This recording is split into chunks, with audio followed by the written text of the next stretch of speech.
Assalamualaikum. Hello everyone. Good day to you all. I'm Shahed. Welcome you all at SM Learning Academy YouTube channel. বন্ধুরা, spoken ইংলিশের ধারাবাহিক ক্লাসের আজকের পর্বে আমরা শপিং করতে যাব না, আসলে সত্যিকার অর্থে আমরা শপিং করতে যাচ্ছি না। আমরা শপিংয়ে গিয়ে কীভাবে ইংরেজিতে কথা বলবো সে বিষয়টি আজকের ক্লাসে শিখবো ইনশাআল্লাহ। বাংলাদেশের বিভিন্ন শপিং মলে যদিও আপনার ইংলিশে কথা না বললেও চলবে, যদি আপনি দেশের বাইরে শপিং করতে চান, অথবা আপনি বিদেশ ভ্রমণ করেন, অথবা আপনি বিদেশে চাকরি করতে চান, তাহলে কিন্তু আপনার বিদেশের বিভিন্ন শপিং মলে শপিং করতে গেলে ইংরেজিতে কথা বলা লাগতে পারে।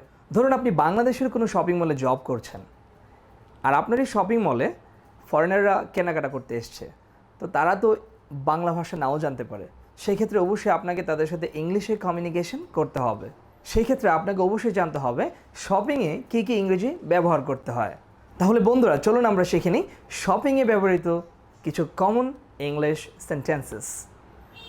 ধরুন আপনি শপিং মলে প্রবেশ করেছেন, প্রবেশ করার সাথে সাথে সেলসম্যান আপনার কাছে এসে বলবে, how can I help you sir? আপনার জন্য কী করতে পারি স্যার? অথবা what can I do for you ma'am? Ma'am আপনার জন্য কী করতে পারি? অথবা সেলসম্যান আপনাকে বলতে পারে, can I help you anyway? আমি কি আপনার জন্য কিছু করতে পারি? তখন ধরুন আপনি মাত্র প্রবেশ করেছেন, আপনি কিছুক্ষণ দেখবেন, তারপর আপনি ডিসিশন নেবেন আপনি কোন জিনিসটি কিনবেন। সেই ক্ষেত্রে আপনি সেলসম্যানকে বলতে পারেন, it's okay, I am just looking, I need some time to choose a product. অর্থাৎ আমার কিছুক্ষণ সময় লাগবে একটি প্রোডাক্ট পছন্দ করার জন্য, আমার কিছুক্ষণ সময় লাগবে। তারপর আপনি বিভিন্ন জিনিস দেখবেন। কিছুক্ষণ পর যখন বিভিন্ন জিনিস দেখা শেষ হবে, তখন আপনি সেলসম্যানকে কল করতে পারেন, বলতে পারেন, excuse me, I need to buy dash. এই ড্যাশের মধ্যে আপনি যে জিনিসটি কিনতে চান সেটি আপনি বলবেন। ফর এক্সাম্পল আপনি একটি শার্ট কিনবেন, তো সেই ক্ষেত্রে আপনি বলতে পারেন, I need to buy a shirt. অথবা আপনি আরেকটি স্ট্রাকচার ব্যবহার করতে পারেন, সেটি হচ্ছে I am looking for dash. অর্থাৎ আমি এই জিনিসটি খুঁজছি অথবা আমি এই জিনিসটি কিনতে চাই। For example I am looking for a shirt, অথবা I am looking for a bag, অথবা I am looking for a T shirt. অথবা আপনি অন্য একটি স্টাইলেও কী কিনতে চান সেই কথাটি বলতে পারেন। ফর এক্সাম্পল আপনি বলতে পারেন, I would like to buy dash. অর্থাৎ আমি কিনতে চাই কোনো একটা জিনিস। সেক্ষেত্রে আপনি বলতে পারেন, I would like to buy a shirt, অথবা I would like to buy a bag, অথবা I would like to buy a T shirt. এভাবে আপনি আপনার পছন্দের জিনিসটি কেনার কথা সেলসম্যানকে বলতে পারেন। তখন সেলসম্যান আপনাকে বলতে পারে, sir please look at those T shirts, please look at those T shirts, অথবা please look at those shirts. আপনি এই শার্টগুলো বা এই টি শার্টগুলো দেখেন। সেলসম্যান এই কথাগুলো বলার পর আপনি ধরুন পছন্দ করলেন, করার পর একই ড্রেস আপনি ভিন্ন কালারে চাচ্ছেন। অর্থাৎ একটি ড্রেস আপনার পছন্দ হয়েছে, কিন্তু এই ড্রেসটি আপনি অন্য কালারে চাচ্ছেন। সেই ক্ষেত্রে আপনি বলতে পারেন, can I get this shirt in different colour? অর্থাৎ আমি কি এই শার্টটি অন্য কালার পেতে পারি? অথবা আপনি বলতে পারেন, I would like to have this shirt in different colour. অর্থাৎ আমি এই শার্টটি ভিন্ন কালারে চাই। আর যদি পার্টিকুলারলি আপনার কোনো কালার চয়েস থাকে, ফর এক্সাম্পল একটি শার্ট আপনি ব্লু কালারে চান, তাহলে আপনি সরাসরি বলতে পারেন সেলসম্যানকে, I would like to have this shirt in blue colour. অর্থাৎ আমি এই শার্টটি ব্লু কালারে চাই, অর্থাৎ আমি চাই ব্লু কালারের এই শার্ট। অথবা আপনি বলতে পারেন, I would like to have this shirt in different colour but the same design. অর্থাৎ আমি একই ডিজাইনে একটি অন্য কালারের শার্ট চাই। এভাবে কিন্তু আপনি সেলসম্যানের সাথে কথা কন্টিনিউ করতে পারেন। আপনি যে সবে প্রোডাক্টস কিনতে গিয়েছেন সেই সবে যদি সেম ডিজাইন এবং ডিফারেন্ট কালার অ্যাভেলেবেল থাকে, তাহলে সেলসম্যান আপনাকে বলতে পারে, sir please see this corner, এই সাইডটাতে দেখুন, different designs and colours are available here. এখানে অনেক অনেক ডিজাইনের এবং অনেক কালারের ড্রেস অ্যাভেলেবেল রয়েছে। এখন যদি সেলসম্যান সরাসরি আপনাকে কোয়েশ্চেন করে, sir do you have any colour preference, আপনার কি কোনো কালারের পছন্দ আছে, অথবা যদি জিজ্ঞেস করে which colour do you prefer sir, আপনি কোন কালার বেশি পছন্দ করেন, সেক্ষেত্রে আপনি সরাসরি বলতে পারেন I like to prefer white colour, অথবা I like to prefer blue colour. এরকম আপনি আপনার পছন্দনীয় কালারটি বলে ফেলবেন। কালার পছন্দ করার পর সেলসম্যান আপনাকে সাইজের ব্যাপারে জিজ্ঞেস করতে পারে, what size do you need sir, আপনার কোন সাইজের ড্রেস লাগবে। সেক্ষেত্রে আপনি বলতে পারেন I need a L size T shirt for myself and a medium size T shirt for my son. অর্থাৎ আপনার নিজের জন্য একটি এল সাইজ টি শার্ট প্রয়োজন এবং আপনার সান বা সন্তানের জন্য একটি মিডিয়াম সাইজের টি শার্ট প্রয়োজন। এভাবে আপনি আপনার পছন্দের সাইজটি বলতে পারেন।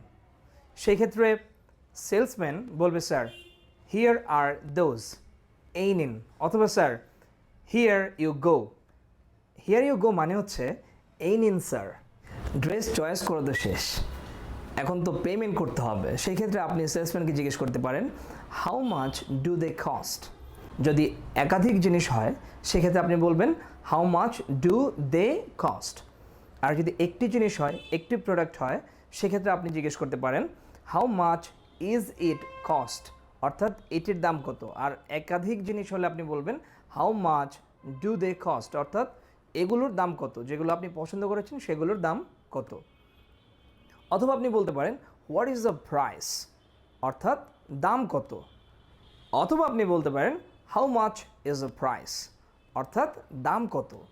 সেক্ষেত্রে সেলসম্যান আপনাকে আনসার দিতে পারে not much sir, the dresses R only 2000 টাকা, অর্থাৎ আপনি যে ড্রেসগুলো পছন্দ করেছেন সেগুলো একসাথে মাত্র 2000 টাকা। অথবা যদি একটি ড্রেস পছন্দ করেন সেক্ষেত্রে সেলসম্যান আনসার দিতে পারে দ্য ড্রেস ইজ ওনলি 1000 টাকা, অর্থাৎ এই ড্রেসটি মাত্র 1000 টাকা। এখন ধরুন দোকানটি হচ্ছে ফিক্সড প্রাইস শপ, তাহলে তো আপনার কোনো বার্গেনিং করার সুযোগ থাকবে না, আপনাকে 1000 টাকাই পে করতে হবে, বা দুইটি ড্রেস কিনলে 2000 টাকাই পে করতে হবে। যদি দোকানটি ফিক্সড প্রাইসের না হয়ে থাকে সেক্ষেত্রে আপনি জিজ্ঞেস করতে পারেন is the shop fixed price, অর্থাৎ এই দোকানটি কি ফিক্সড প্রাইসের দোকান। ধরুন সেলসম্যান বলল no sir it is not a fixed price shop, অর্থাৎ না স্যার এটি নির্ধারিত মূল্যের দোকান নয়। তখন আপনার কিন্তু একটি বার্গেনিংয়ের সুযোগ থেকে যাচ্ছে। সেক্ষেত্রে আপনি একটু বার্গেনিং করতে পারেন যে একটু কম মূল্যে পাওয়া যায় কিনা। সেক্ষেত্রে আপনি বলতে পারেন I would like to pay 800 taka per T shirt, আমি প্রতি টি শার্টের জন্য 800 টাকা পে করতে চাই। অথবা আপনি বলতে পারেন can I have each T shirt for 800 taka, আমি কি প্রতিটি টি শার্ট 800 টাকা দরে পেতে পারি।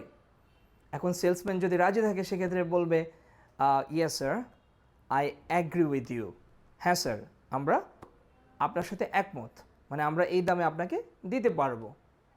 তখন আপনি এই দামে প্রোডাক্টটি কিনতে পারবেন।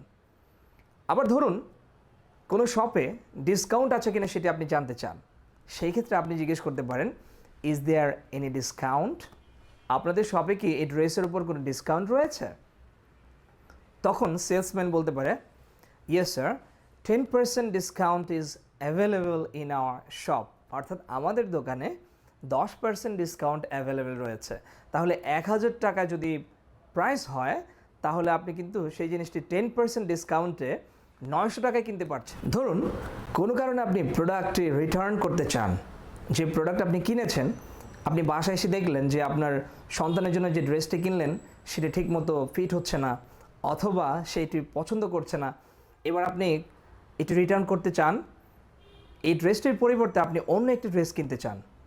তাহলে আপনি আবার শপে ব্যাক করবেন, করে তাদেরকে রিটার্ন করতে পারেন। সেই ক্ষেত্রে আপনি কি বলবেন, আপনি বলতে পারেন I would like to return this dress, অথবা I would like to return this product. তখন স্বভাবতই সেলসম্যান আপনাকে কোয়েশ্চেন করতে পারে, বা শপের ম্যানেজার আপনাকে কোয়েশ্চেন করতে পারে why would you return this sir, আপনি কেন এটা রিটার্ন করবেন? তখন আপনি জেন্টলি ভদ্রভাবে আপনি বলবেন the dress does not fit properly, অর্থাৎ এই ড্রেসটা ঠিকমতো ফিট হচ্ছে না, অথবা the dress doesn't suit my son properly, অর্থাৎ আমার সন্তানের গায়ে, আমার ছেলের গায়ে এই ড্রেসটা ঠিকমতো ফিট হচ্ছে না। অথবা কোনো একটি প্রোডাক্ট যদি আপনার ভেঙে গিয়ে থাকে সেক্ষেত্রে আপনি বলতে পারেন দ্য প্রোডাক্ট ইজ ব্রোকেন, অর্থাৎ এই প্রোডাক্টটি হচ্ছে ভাঙা। সেটি ড্রেস না, অন্য কোনো প্রোডাক্টের ক্ষেত্রে আপনি বলতে পারেন। ফর এক্সাম্পল টেলিভিশন অথবা কোনো একটি মোবাইল সেট অথবা সামথিং, এরকম কোনো জিনিসের ক্ষেত্রে যদি ভাঙা হয়ে থাকে সেক্ষেত্রে আপনি বলবেন the product is broken, I would like to change it, আমি এটি পরিবর্তন করে নিতে চাই। I would like to exchange it, আমি এই প্রোডাক্টের পরিবর্তে অন্য একটি প্রোডাক্ট নিতে চাই। অথবা ধরুন কোনো একটি ইলেকট্রনিক প্রোডাক্ট কাজ করছে না ঠিকমতো, সেক্ষেত্রে আপনি বলতে পারেন the product doesn't work properly, the product doesn't work properly, এই প্রোডাক্টে ঠিকমতো কাজ করছে না। কেনাকাটা তো মোটামুটি প্রায় শেষ। তো যখন আপনি কেনাকাটা প্রায় শেষ করে ফেলবেন সেক্ষেত্রে আপনাকে সেলসম্যান কোয়েশ্চেন করতে পারে sir would you like to buy more dash, আপনি কি আরও কিছু কিনতে চান? এই মোরের পরে এখানে ড্রেস হতে পারে, এখানে অন্য কোনো প্রোডাক্টের নাম হতে পারে, সেটি প্রয়োজন অনুসারে সেলসম্যান আপনাকে জিজ্ঞেস করবে। ফর এক্সাম্পল সেলসম্যান আপনাকে বলতে পারে would you like to buy more dresses sir, sir আপনি কি আরও কিছু ড্রেস নিতে চান? আপনি ধরুন আর ড্রেস নিতে চান না বা আপনি আর কেনাকাটা করতে চান না, সেক্ষেত্রে আপনি বলবেন নট রাইট নাও থ্যাঙ্কস, না এখন আর কোনো ড্রেস লাগবে না, অথবা এখন আর আমি আর কোনো কিছু কিনতে চাই না। এখন তো আপনি পেমেন্ট করবেন, তো সেলসম্যান আপনাকে জিজ্ঞেস করতে পারে how would you like to pay sir, আপনি কিভাবে পে করতে চান, আপনি কিভাবে টাকা পরিশোধ করতে চান? ধরুন আপনি অনলাইনে পেমেন্ট করবেন, বিকাশ বা রকেট অথবা ভিসা কার্ড বা মাস্টার কার্ডে পে করবেন, সেক্ষেত্রে আপনি বলতে পারেন do you accept Mastercard, অথবা do you accept online payment, আপনারা কি অনলাইন পেমেন্ট রিসিভ করেন? সেক্ষেত্রে সেলসম্যান বা শপ ম্যানেজার আপনাকে বলতে পারে yes sir we receive online payment, Visa card or Mastercard or payment through bKash or Rocket, আমরা অনলাইন পেমেন্ট হিসেবে মাস্টার কার্ড, ভিসা কার্ড অথবা বিকাশ অথবা রকেটের মাধ্যমে পেমেন্ট রিসিভ করি। তখন আপনি ক্যাশও করতে পারেন অথবা অনলাইন পেমেন্টের মাধ্যমেও টাকা পরিশোধ করতে পারেন। সেক্ষেত্রে আপনি বলবেন হিয়ার ইজ দ্য মানি অথবা হিয়ার ইজ দ্য ক্যাশ। আর যদি অনলাইনে পেমেন্ট করেন তাহলে বলবেন here is the visa card, here is my master card. এভাবে আপনি মাস্টার কার্ড বা ভিসা কার্ড বা অনলাইনে পেমেন্ট করতে পারেন। পেমেন্ট করার পর সেলসম্যান আপনাকে বলতে পারে thanks a lot sir for visiting our shop, please visit us again. আমাদের দোকানে আসার জন্য আপনাকে অনেক অনেক থ্যাঙ্কস, দয়া করে আপনি আমাদের দোকানে আবার আসবেন। তখন আপনি বলতে পারেন থ্যাংক ইউ টু, আপনাকে অনেক ধন্যবাদ। সো ডিয়ার ফ্রেন্ডস, এভাবেই শপিংয়ে আপনি বিভিন্ন সিচুয়েশনে ইংলিশ সেন্টেন্সগুলো ব্যবহার করতে পারেন। স্পোকেন ইংলিশে এক্সপার্ট হতে হলে বেশি বেশি প্র্যাকটিসের কোনো বিকল্প নেই। আর আমরা যে ভিডিওগুলো দিচ্ছি আশা করছি এই ভিডিওগুলোর মাধ্যমে আপনারা অনেক উপকৃত হচ্ছেন। যদি ভিডিওটি আপনাদের কাছে ভালো লেগে থাকে তাহলে বন্ধুদের সাথে বেশি বেশি শেয়ার করুন এবং SM লার্নিং একাডেমি ইউটিউব চ্যানেলটি সাবস্ক্রাইব করতে ভুলবেন না। That's all for today. Hope to meet you again with another interesting video. Till then, take care. Bye. Allah Hafiz.